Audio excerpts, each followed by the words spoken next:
feel going to Dallas, up a goal?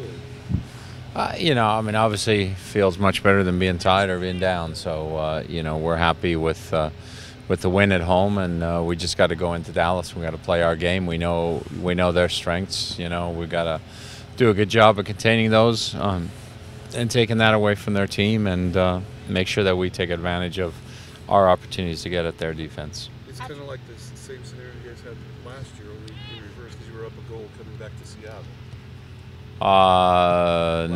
No, we were tied. Well, but Yeah, we were tied in Dallas. Yeah, we were tied in Dallas. No, yeah, we had scored an away goal, and we tied the game. So it was a little bit different scenario because any loss would have knocked us out.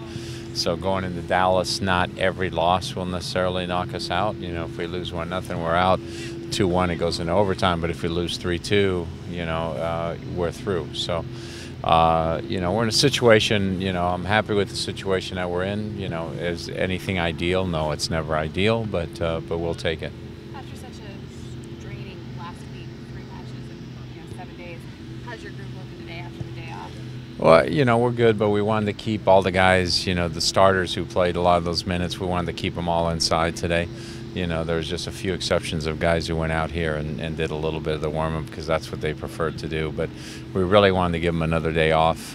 Then tomorrow they'll work a little bit, and then we'll take Thursday off, and then Friday, Saturday, and get ready for the game. So, three games in a short period of time, 3 games on turf in a short period of time is physically very demanding. Are they kind of how you would expect them to be, though, after that many matches in so much time, or is it a little bit more since it's so late in the year? Well, everybody feels better because you got positive results. All of a sudden your body feels a little bit better. If you had not gotten positive results, you'd be a lot more sore today, I think. But, everybody knows themselves, and this late in the year, like I said, everybody's willing to buy in and push the extra mile. So now it's just a matter of them taking care of themselves. Your mid-season acquisitions have all kind of been shining to one degree or another lately. Presumably they brought the talent, but I mean, are they kind of clicking in as a part of the team right now? Yeah, I mean, I think they've all fit very well. Obviously, with Eric Freeberg, he had been here before. He knew some of the guys on the team, so for him to transition to the group was much easier. Valdez and Andreas Ivancic are just good guys. Roman Torres is a good guy, even though he's injured, and they fit in and meshed with the group very, very quickly. And so from that standpoint of the chemistry and the locker room, those guys have all been great. How important have those acquisitions been, and just kind of the depth in general, given the injuries that you've sustained of late, being able to have those options? Well, obviously it's made a huge difference. Marco Papa had a little bit of a hamstring where, Andreas has stepped in and played all those games. Valdez has been in and out a little bit with the calf thing, but, he's been able to play and contribute major minutes for us as well.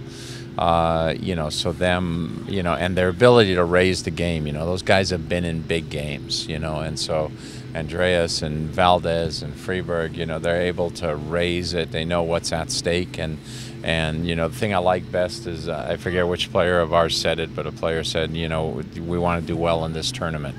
And that's a great way to look at the playoffs. It's its own separate tournament, and I think that's our attitude this year. What did you make of Zach Scott's overall performance on Sunday? I thought it was good. I mean, it's obviously a tough situation sometimes to jump in when you haven't been playing a lot of regular minutes, and then you've got to come in there. I mean, it's not a secret that he's not as fast as Castillo. I don't think there's many guys in our league that are as fast as Castillo, and so we just got to make sure we do a good job of cutting the service and make sure that we get people over to help. And but I think Zach did well. Whenever you signed him out of the USL, did you ever imagine that he'd make 11 MLS postseason appearances? Who? Zach. Zach amazes me from year to year. Because it's like the first year is like, is he going to make the team? Is a little bit of a long shot. Okay, is he going to get a lot of playing time? And so forth. And just every year, I mean, it's to his credit and to his dedication because he's improved himself, and from year to year. A lot's been made about the way Dallas and Vancouver have built their teams this year. Young players. You touched on the experience for your club. Over the years in MLS playoffs, what differentiates a team? Youth and sort of exuberance, naivete, or? experience, mix of both? Well, I mean, and you need a little bit of both. You need some youth and exuberance, and you need some experience as well.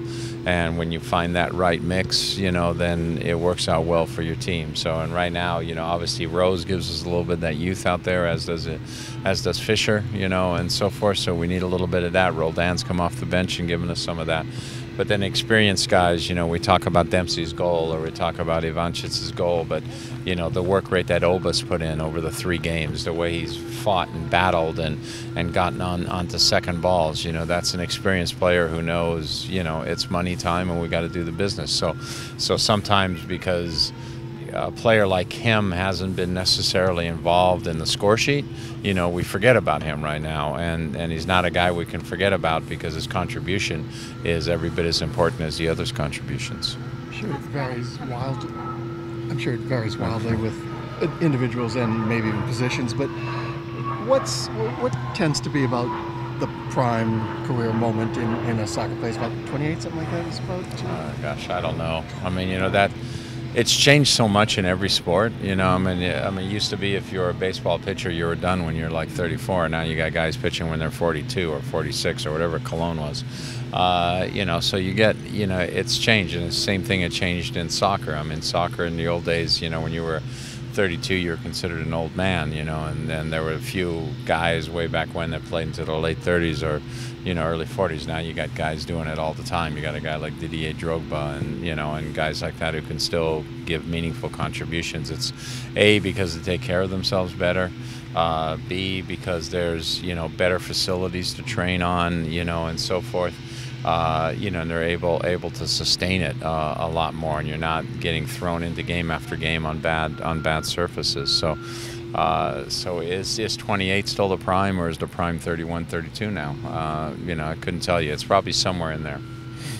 And How's you Brad guys, coming along? He's coming along. We kept him inside again today. Ozzy was jogging on the field today, as was Leo Gonzalez. So it continues to be a day-to-day. so your average start is the other days, I think we're at age 29. That's not necessarily the window closing then. You think that this core can hold together another season or two if you need to? Right now we're focused on this tournament and this year. We're not looking right now in terms of evaluating how long can this core stay together. We're together right now. The moment is right now. We need to take advantage of this moment. Maybe an added benefit of, I don't know if benefit's the right word, but the injuries in the summer and sort of all the enforced absences of some of your guys. Do you think that maybe that has led to some fresher legs here come October and November? As I said, there's always sometimes a silver lining in every cloud, and so with the injuries, which were obviously a negative situation for us, to having gone through that, and we had some bad results there, and if we would have gotten good results there, we would have finished in a higher position in the league. But on the other hand, maybe the guys have a little bit more energy right now than if they had 34 games on their backs. So you take the good with the bad.